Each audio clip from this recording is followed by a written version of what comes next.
Four, three, two, one.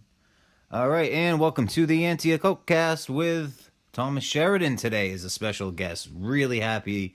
I know you guys have been requesting him, and we've heard the emails and all the requests and messages. Thank you for all of that. And we'll have John returning next week. Hope you guys like the special edition of the Spear Being Alliance report we did, which was pretty funny. I think, if you don't have a sense of humor about these things, then you might as well just go away. You know what I mean? So with us, we have amazing Thomas Sheridan. If you don't know him by now, I mean, come on. Let's get with it. You can find him at thomassheridanarts.com.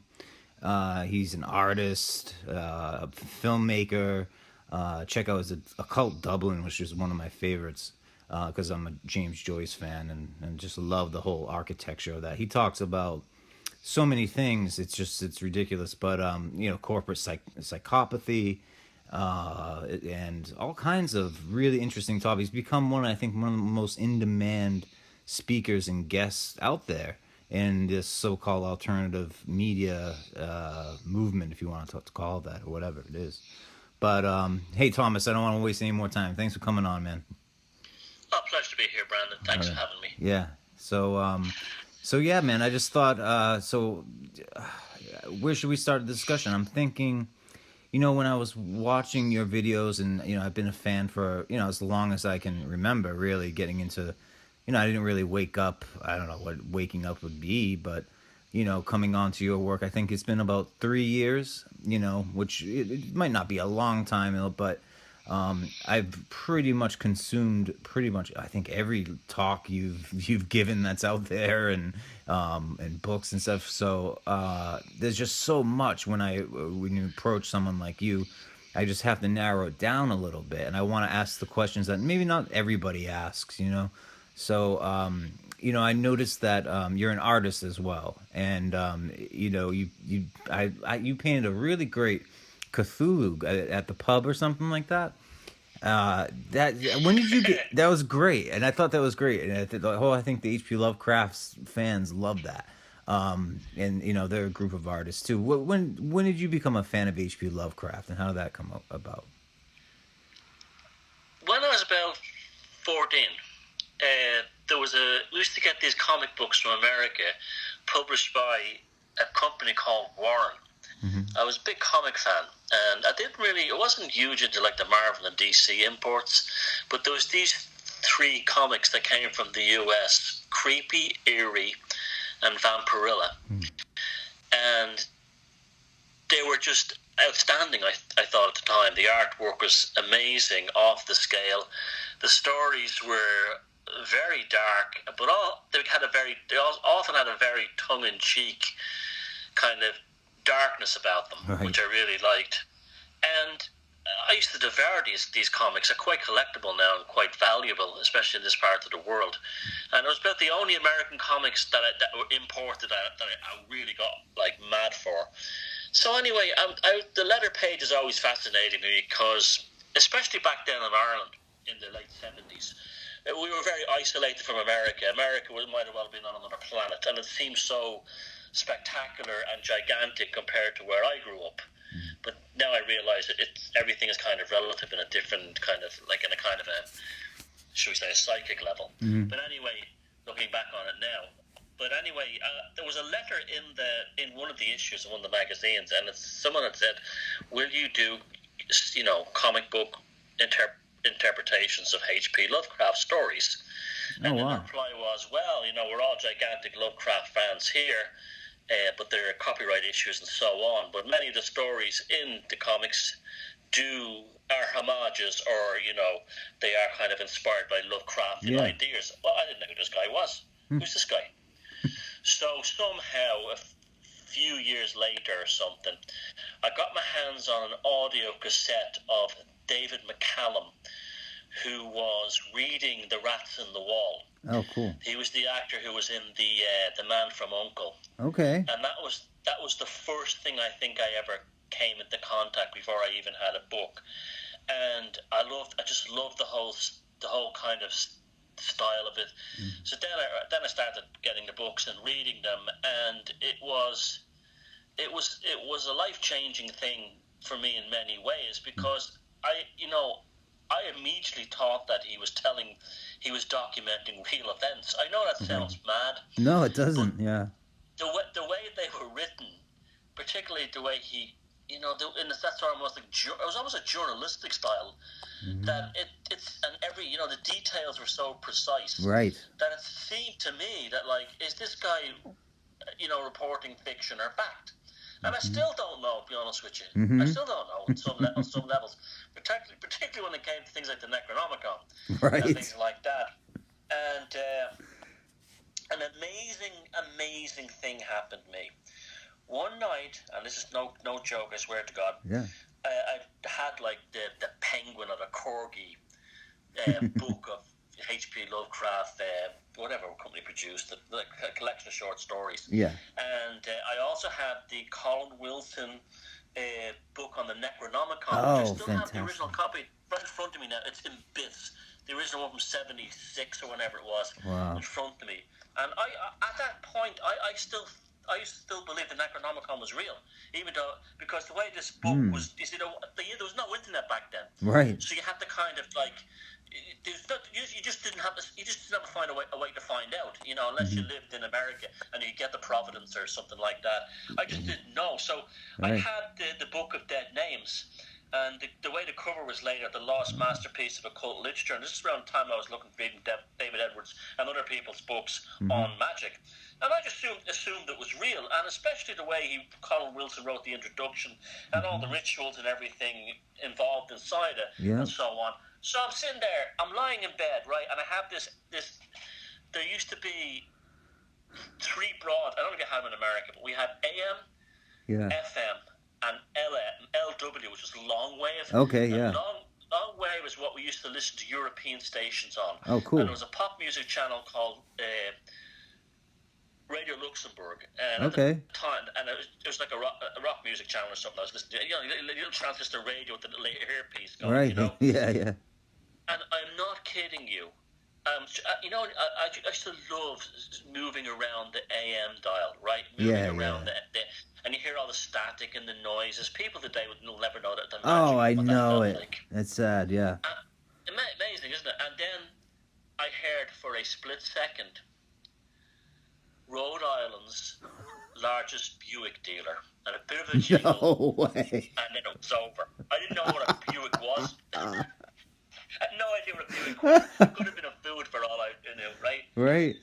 So it does happen that sometimes radio signals, depending on that's hilarious. Atmospheric conditions, can be carried across the Atlantic. Sure. And I picked it up for a second, and it was gone. But of all the places in the world for that radio signal to have come from, and all the radio stations in America on the East Coast, from New York to where you are, that one came through for a split second. Wow, and that's so funny. That always stuck in my magical consciousness. Right. This kind of idea, what did that mean?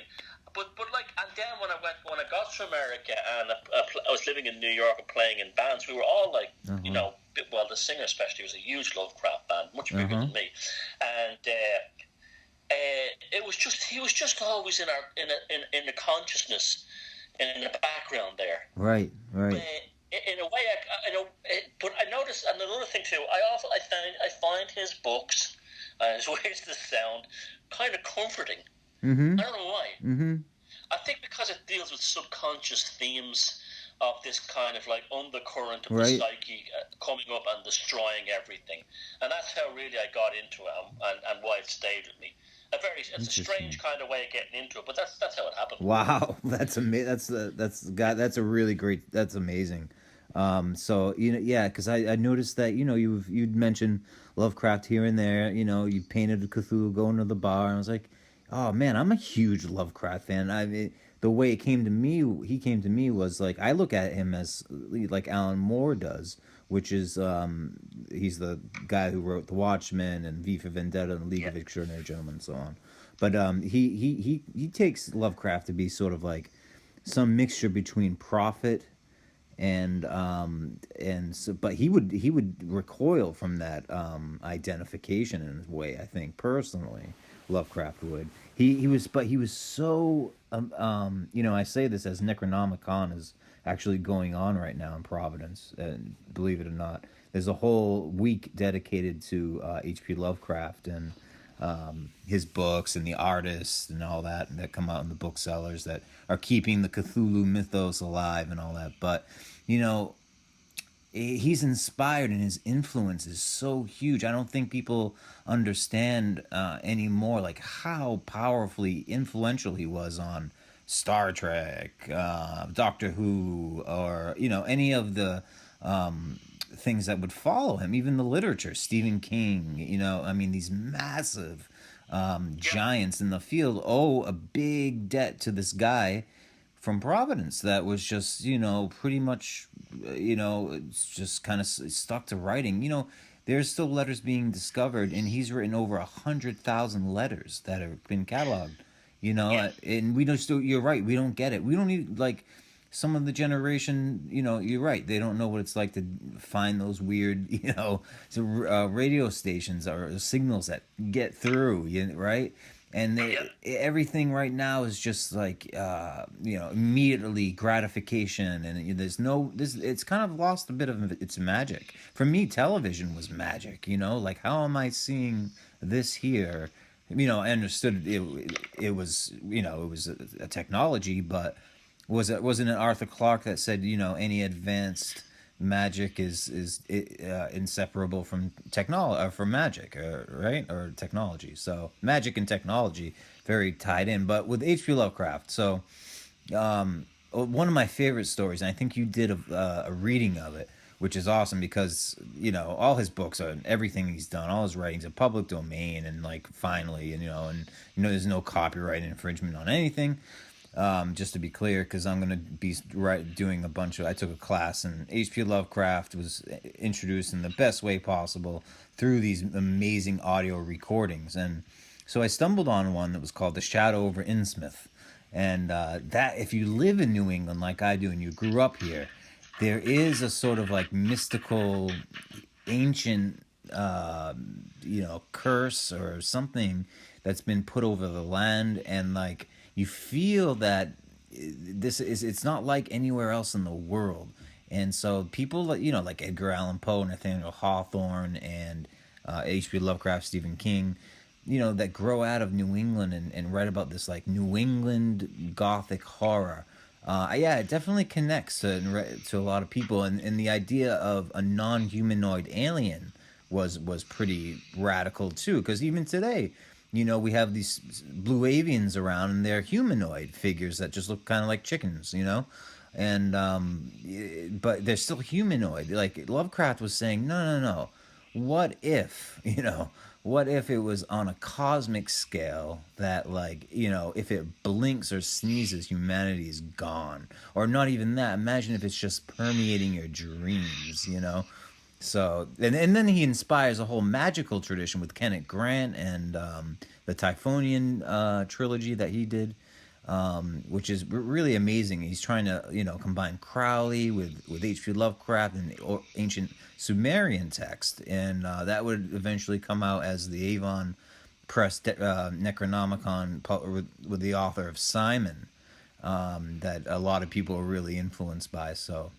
I really loved your Shadow over Innsmouth because, H.P. Lovecraft, and I can understand why you would think it would, and I did too, thought the Necronomicon was maybe a real book, right? Because there are books, number one, claiming to be that book, and he puts it right alongside, like, Le Grand Grimoire and real grimoires that are out there, and real esoteric books that are out, like the Enochian Keys of John Dee, he'll go on about, and so on. So yeah, I just find him almost like prophetic now. And you're right, he's so precise about what he's saying. What's interesting is that when he mentions a date, like the very date that the beast is in the cave or something like that, it turns out that Aleister Crowley was in, the chamber, the great, the Great Pyramid, or one of the pyramids, I think, channeling the Book of the Law, so calling himself the beast in the cave. So he's just amazing on several levels. So anyway, that's just one thing I really. Anything to add to that, Thomas? Well, I think you put that beautifully. The Shadow over Innsmouth, I think, is one of the greatest short stories ever written. I think the thing that always stuck with me again is because he's such a visual writer that he actually paints pictures in your consciousness. I always remember, so I think that's one of the reasons there hasn't been many Lovecraftian movies or interpretations of his books put the film, because they're so imaginative on the kind of the narrative level that Right. you don't they explode into your consciousness. I think that's why they probably lended themselves better to things like animations or video games. Right. But what I always remember about the story, the whole thing of like, it's a young guy coming of age and he's going to Arkham, and then he discovers that the bus is too expensive, so he gets this, all about the fated thing. He gets on this cheaper bus that stops by this rundown fishing village or gold and refining mill town called Innsmouth, where he has to change buses to go to Arkham, and he decides to stay off because of like the strange the old architecture, and also an unusual piece of jewelry he sees in the museum. Right. But the thing is that he can't get into the town by train because the station office master says to him, the railroad, the B&M, it stopped going there years ago. But actually, when he gets out of, I don't want to spoil the story for anyone, but when he actually escapes from the town, right, he escapes via the old abandoned railroad line. That's right. And so it was almost like Lovecraft's way of saying, like, and this is something that always fascinates me in my work, is that the modernity, you're only one failure, infrastructural failure, or sort of like modernization or civilization failure, away from the darkness that will consume you. And I just said that at the same time he was doing all this, remember, between Cthulhu and also the fishy creatures from the Marsh Refiner that came to the Marsh Refiner, or interbred the Marsh family, in the shadow over Innsmouth. Yeah. They were from the sea, right? From the ocean, from the depths of the ocean. This is around the same time that Carl Jung was developing his own his theory of the subconscious mind and its relationship to the depths of the ocean. I'll tell you one thing I did nearly did for a laugh.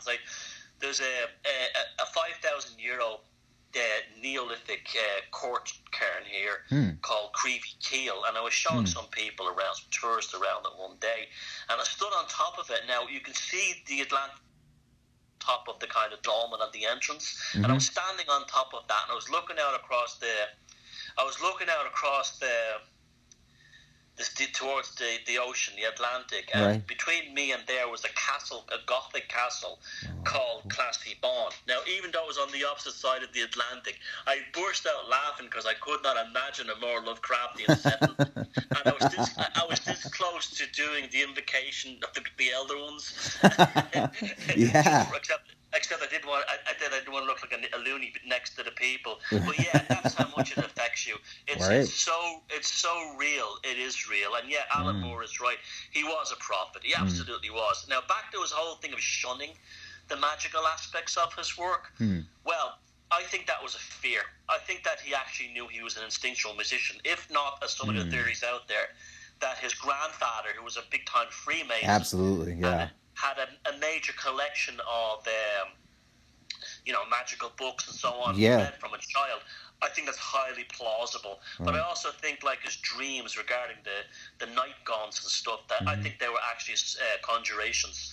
And that he claimed they were dreams, but I think they were actually conjurations. He was messing around with Granddad's grimoires. Right. It's sort of like the stigmata who hides their bleeding hands. Interesting. They don't want anyone. They themselves don't want to accept that they're a stigmata. And I think that was actually a motivating factor in his almost like self-loathing of his own magical identity. Wow, that's a really great way to put it. Yeah, and you see him, because any piece of writing is ultimately a reflection of the mind, and especially when you're dealing with imaginary fiction, and especially dealing with what he did. It's amazing. One would think that this would come from an atheist scientist on one hand, but you're right. Like, he had that influence. And he knew that the roots of science actually went back to magic, essentially, I think. And I mean, we don't have actual proof of this, but we do know that his grandfather was in the Egyptian rite of Memphis Misery and things like this, and that he was one of the biggest industrialists that built up Providence and all the factories and stuff. So, yeah. I mean, he definitely was might have been, you know, tampering around with the grimoires, Grandpa's grimoires, and then who knows? I mean, I've had experiences with Ouija boards just from that. So, you know, who knows? But you're right. Like, you know, there is a practical, like, you know, when we're talking, people take this seriously. Like, there's kind of like a YouTuber. I hate that word, but a guy on YouTube, but he's a magician too. His name is E.A. Coetting, and he goes and he does like he has a friend, I forget his name, but he does Lovecraftian, you know, actual calls to Cthulhu, and I believe that it's also in is it Anton LaVey's? I think it is his daughter's book on the Satanic Witch, or some, maybe it's the revised edition of the Satanic Bible, but there's actually you know, magical, how to, you know, call the Cthulhu in there, like a ritual practice. And Kenneth Grant, who was, you know, thought himself as the inheritor of Aleister Crowley in the OTO. He wrote about this in very mystical like ways almost, you know. It's very hard to read and put together, but and so yeah, it just it's the way people even today take it very seriously. And you know, and I think that the anti-gods have, you know, the pantheon of his anti-gods have more of a depth to them than the God idea of Christianity or any of the, you know, most of the faiths out there. I don't want to disparage all faiths, but some of this anti-God concept is really it's pretty heavy, you know. It gets into your dreams, it's part of you, and then it's like, is he talking about what's going on right now? Was he really a prophet? So yeah, you know, so let me if we're done with that topic, let me move on to what I had prepared here. Okay, so this is another literary. I'm going to stay with the literary. Well, all right. Jesus, so many places to go with it. So I just want to go really quickly. J.R.R. Tolkien as well. Any magical, alchemical imagery there that, or any influence at all for you? Well, Tolkien is an interesting one. He was a devout Catholic, but he was like a throwback to sort of like the Catholic sort of philosophies of the Middle Ages, right? Which is when Catholicism, and this was before the Reformation, was probably, you know, well, because basically European Catholicism is paganism, just with like just with some, you know, with some ideas change, but basically Christianity would have never survived in Europe if it hadn't adopted paganism. Everything in Catholicism is paganism. I think that could bring us back to Lovecraft as well, being a New England Presbyterian. That, you know, that it was always maybe half the reason for his refusal of his magical state would have made it come from something like that. It's you know, this puritanical idea. But yeah, Tolkien's Catholicism was very mystical. I read a bio on him not too long ago, and there was kind of a mini reformation going on between him and Lewis. They were both friends at both Oxford Dons, but he said that C.S. Lewis could transform into quite an anti-Catholic bigot. Right. And when his brother came and visited him from Ireland, they would just sit around joking and making sort of like sectarian comments about Catholics, which Tolkien would not defend. And later on, Lewis admitted to him that the reason why he never defended these kinds of anti-Catholic slurs is because ultimately he was more mystically inclined individual. Right. So I definitely think there's something to that. Now, Tolkien, you know, I wouldn't say that. I never got that impression from him. The man was absolutely genius. There's no doubt about that. He was really special. I just think that he was attempting what Lovecraft has achieved, right? Now, Tolkien was attempting to write an Anglo-Saxon, modern, Western-speaking mythology Yes. that would compensate for cultures where such mythologies have been lost. Absolutely.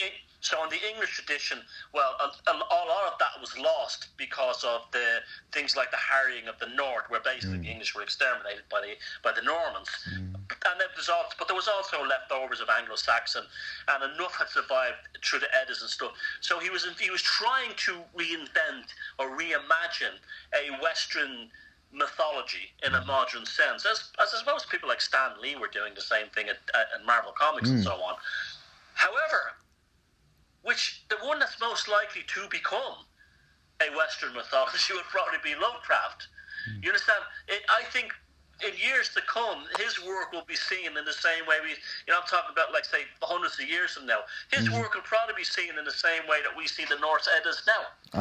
As Interesting. repositories of wisdom, stories that took on a life of their own and sort of became relevant, increasingly relevant as culture and society progressed. And I think in 500 years from now, they'll be talking about the American mythology will probably be Lovecraftian. So I think that's the irony of that. I think what Tolkien was trying to achieve, Lovecraft did by default. Wow, man, very good. Yeah, I mean, for Tolkien, I mean, we have drafts and drafts of Lord of the Rings, and The Hobbit. There's there's so many, and all his notes at the Bodleian Library in Oxford and so on and so forth. I mean, I don't think that exists for any other living author that I know of, where every single little bit of his writings and notes have been, even his Christmas letters that he gave his children, have been scoured over and debated and every single thing, So, but he was an excellent artist too. Yeah. Oh, absolutely. Yeah, he was. And he, he was an interesting person, and for sure. But he was definitely different than Lovecraft in that it wasn't. He was more refined. Like, he would refine his writing, and the characters were actually, would make decisions for him in some ways. They would drive the narrative and things like that. Whereas I see what you're saying, where Lovecraft, a lot of his writings are just like, they just come right to him, and they're one page, of printed, handwritten, bang, you have a story right here. With Tolkien, you have drafts upon drafts upon drafts of stuff. So that's a really good point to make. Excellent. But Tolkien did dip into very interesting folklores and stuff. For instance, in Ireland, Gollum Gollum is basically an Irish demon. He was a visiting professor at the University of Galway, and he lived in that. He was spent time in Galway and visiting a place called the Burren, which is basically a desert in the southwest of Ireland. It's basically a remarkable landscape that's like something you would see at the back of Australia, like the outback, and it has all its own particular species of plants that grow low on the ground, and just like it has a mixture of tropical and alpine plants that have artificially made themselves into kind of like bonsai to avoid the winds. And it's the only place in Ireland where there's like a proliferation of reptiles. You have slow worms, which looks like a snake, and you have lizards all over the place. But there's a cave there. Whoa. And in the cave, according to local legend, there was a demon called the Gollum. No. And that's where, and that's where he got it from. Wow. Wow. Now, so, I mean, okay, so, I've had professors, one of my professors, Dr. Demetria Femi, she writes about Celtic identity and Celtic fairy stories and things like this, and Tolkien. She's one of the preeminent Tolkien scholars out there and stuff like that. But very cool, and but she knows all about these interesting local folklore that actually tie right into what Tolkien was saying. I think to Tolkien, Ireland wasn't just just Ireland, the island, but it also encompassed more of a general landmass, right? So, and there was that land bridge, I think, between, is it Ireland or the UK and is it Scandinavia or some lost land bridges have been found that would he was trying to connect it via the languages too, and that's pretty. Yeah, that's the important point. He was more of a linguistic sort of storyteller than an actual historical or folklore. And one of the reasons the Irish thing didn't really mesh into his worldview was because he wasn't particularly interested in Gaelic. He was mostly interested in Welsh and Anglo-Saxon and Scandinavian. Right. So he was moving towards a sort of a Germanic kind of linguistic tradition away. So that had a lot to do with it. I think he even read something that he said once where he said that he never really found Irish particularly interesting. He found Welsh much more interesting, and that's pretty where a lot of that came from. A lot of that, I think he was more like a linguistic tapestry maker of stories than an actual geographical or a folklore one. Yeah, I agree. Yeah, I mean for Tolkien, language is primary, which is kind of mystical when you think about it too. And almost like a Kabbalistic idea. And my thing is comparing Tolkien and James Joyce, because on a I call it the phonoaesthetic level, where the words and so there's nothing that exists in the world called the Helcaraxa, which is in Tolkien. It's a made-up word. Same thing, Lovecraft has made-up words too, but they like Miskatonic University. Sounds like a real university, right? Like, if no one would tell the difference, but it doesn't. It's just, but how does that, but if I said Psychopathy University, it wouldn't make any sense. So the authentic phonoaesthetic sense that exists both in Tolkien and H.P. Lovecraft and definitely James Joyce, who is on much different levels, I think, is something to be explored, but not too many people are looking at that. So, looking forward to look at that. But yeah, that was amazing. And so, what I also find fascinating, Thomas, is that you talk about corporate psychopathy, and that's how you started. You were working. You said in New York, and you kind of just noticed that all these people around you were surrounded by Wall Street sort of psychopaths. That right? Yeah, I wouldn't say it was all of them. I'd say it was actually very rare to meet what I would call the genuine object. But what happened was you were living in a kind of an aquarium of this kind of psychopathic culture. And this is what the issue was. I was after I studied graphic design and communications and went to work in a couple of companies there, putting together documents. My job was basically taking what money men said and translating it into a readable or understandable format, both visually and linguistically. So I was like basically a translator from corporate bullshit to everyday language. Right. Wow. And I was good at it. So they liked me there because I was good at that kind of thing. And and so there was. The majority of people who worked in these places are fine. They're all decent human beings, just like anyone else. They're just trying to pay their bills. But certain episodes happened that I thought were, they were beyond just saying, "Oh, it's just the business world," or "That's just how business works." There was an almost a delicious sense of viciousness to them that the individuals doing it were involved in. At the same time, I was very, very interested in serial killers. So I was reading all kinds of criminal profiling and criminal psychology books, and I was also interested in serial killers and cults. And suddenly it was dawning on me that many of the sort of common traits that were specific to serial killers or psychopathic serial killers were completely evident in the corporate world. The corporate world is essentially a serial killer that uses commerce rather than a chainsaw or a gun.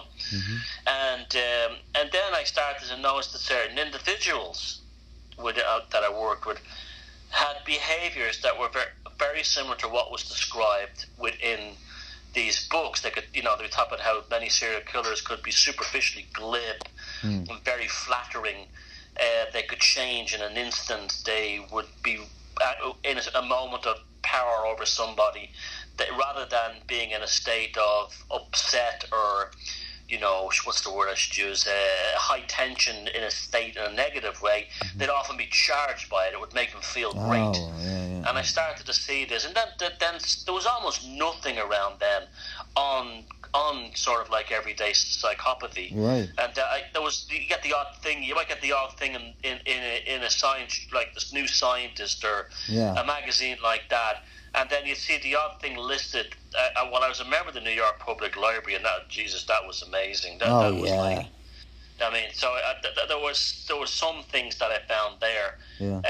That's I found with Harvey Cleckley's book, The Mask of Sanity. But what really did it for me was when Robert Hare's book, Without Conscience, came out in the late 90s, and that was the one that made me glue it all together. Yes, there was, there are people who walk amongst us who do not have compassion and are literally they're predators, and they will do whatever it takes to get on top. And unfortunately, wherever there's easy money to be made, media, big business, advertising, anything like that, it's chock-a-block with them. Yeah. And have you ever read the book or seen the movie American Psycho? I've never read the book. I've seen the film. It's a very realistic portrayal, except for the violence. The violence that they put in there was probably just to tell the story good. But that guy, the actor Christian Bale, played the part perfectly. Yeah. In fact, it would have been better at the end if none of those murders had happened and he just imagined them in his head. Yeah. Because that would have been it would have been an extremely realistic. In fact, there's one scene in that where he has a girl over to his apartment and he puts the nail gun to the back of her head and then takes it away. Oh, right. If they had handled the violence as all that, not enacted or just fantasized, it would have been a very realistic, perfectly realistic. But yeah, that film was bang on in many ways. Yeah. But a better one is To Die For with Nicole Kidman. That's a better portrayal of a psychopath. That's another one. That's the female psychopath, correct? Like she's seducing. But they're all the same. They'll just they'll use whatever they have. And if they're good looking like she was in that film, they'll use their sexuality to play on people's insecurities. And Wow. So all right. So when I say American Psycho, for me, like at the end where they're all sitting around, he's kind of nervous that the cop's onto him, Willem Dafoe, and he's going to be found out, and then he just realizes that nope, it's all good. This is fine. This is how your life is going to be, but in the book I found that fascinating, and so I read the book too, the Bret Easton Ellis book, and he talks about there were whole chapters on like Phil Collins albums and things like this, where that was very realistic. In the film, that's actually, if you want, I mean, nobody should really go around psychopath spotting because it's just one of these things that can go and degenerate us. But that scene with the Phil Collins where he's describing the album as a review he read in Rolling Stone, rather than some of the other genuine for music, and that's a very, very classic psychopathic trait. Okay, because I see it as more because I was gonna do a thing for Vice magazine back in the day when they were only in Montreal and in just a magazine and weren't this huge thing that they are now. I was gonna do a story called American Hipster, kind of in the vein of American Psychopath, but this hipster character wanted to do instead of, he would covet the latest Puma sneakers or something like that, or the latest vinyl from Japan, or and all this like really hipster bullshit stuff. So just like the way they have, they take these mediocre. I mean, I like Phil Collins; he's great. Don't get me wrong, but the way that they see sort of they have a hobby, and but it's interesting that he took that from the Rolling Stone review that he had read, and it wasn't his own thoughts. So that's completely different. No, and he had no feeling for the music. That's why. And the one at the Huey Lewis in the News is even funnier. Oh yeah, that's right. It's like and when the 1984 album Sports came out, well, that's when they really came into their own. That's like anyone who's a fan of music or films or doesn't talk like that, but they do. Yeah. Because it's all glibness, it's all superficiality. They're trying to pretend to be a human being. Wow, that's. I mean, I know I've encountered some, but you know, it's just, yeah. I mean, it's scary, you know, a little bit. I can see why people get scared because they exist on every level. Do you think it's an outgrowth of the psychopathic corporate personhood, just the culture itself, or just a rare genetic thing, or? Well, well, well, there's real psychopaths, right? And Yeah. they're very rare. Across total society, there's about 1%. You can identify them by putting them under an fMRI scanner and applying various stimuli to see what they're like. But that's the genuine article. Right. Now, so like these are people who there's absolutely no proof it's genetic. There's no proof it's a brain damage or anything like that. There's none of that stuff. There's none of that kind of thing. It's a complete mystery.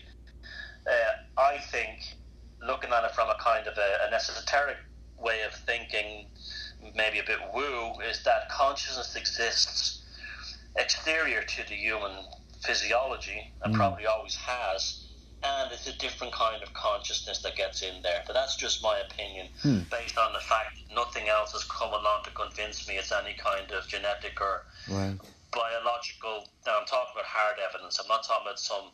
You know, when you see these research programs, they always begin with maybe or should be or could suggest. That's not the same thing as is or a fact.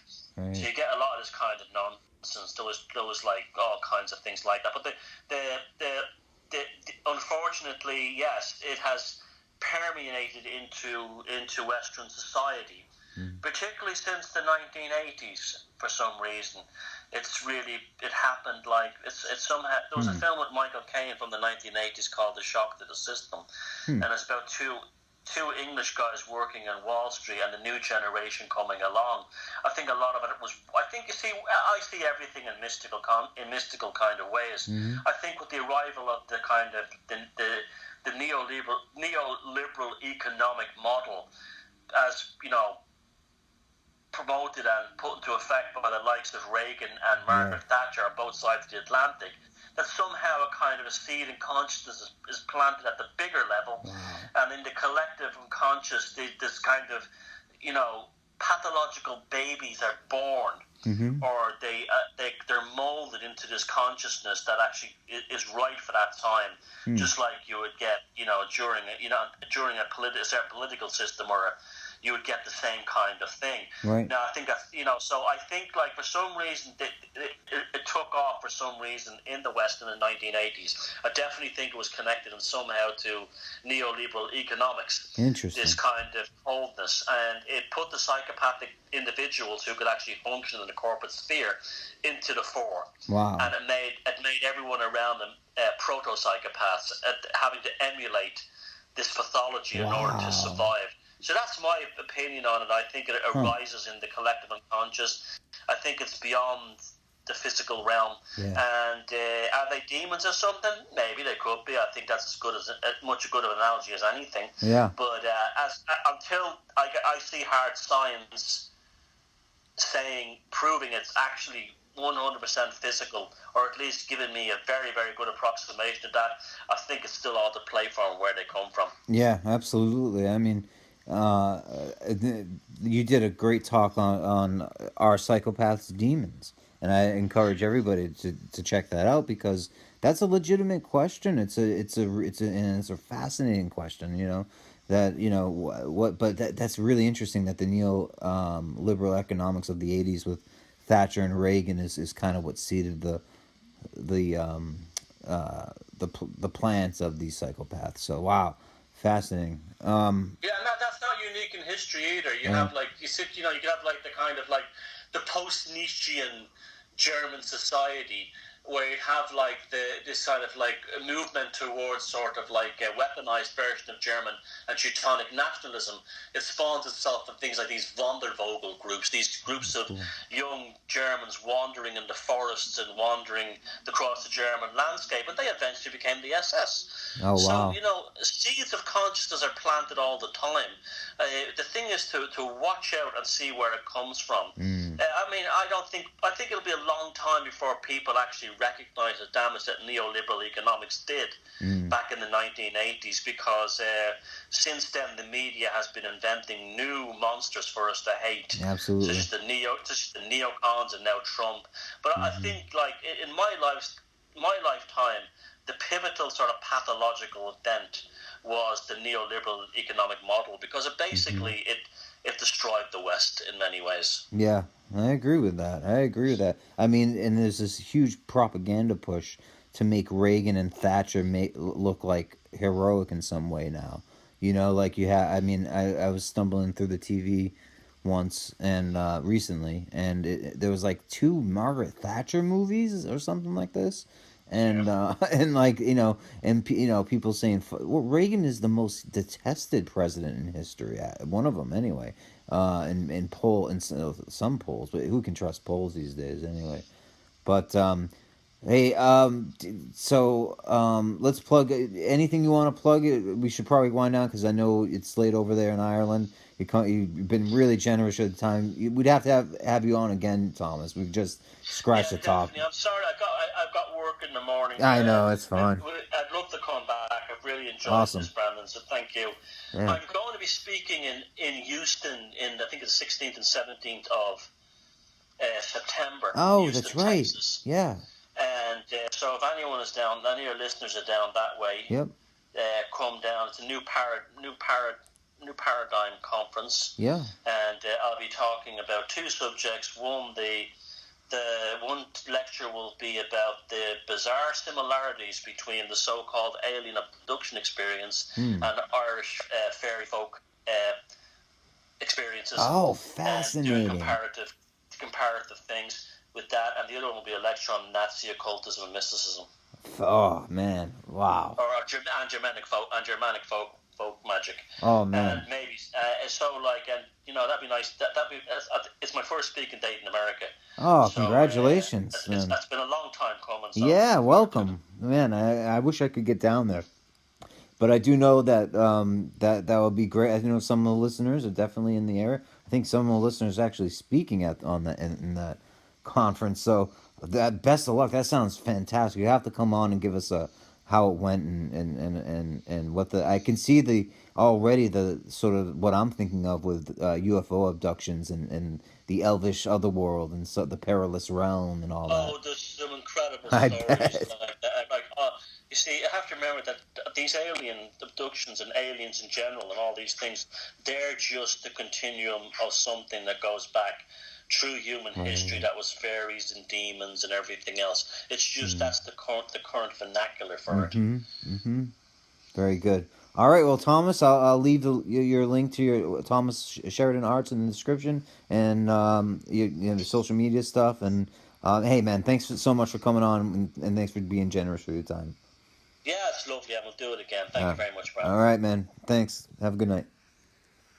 All right. I'm going to stop recording.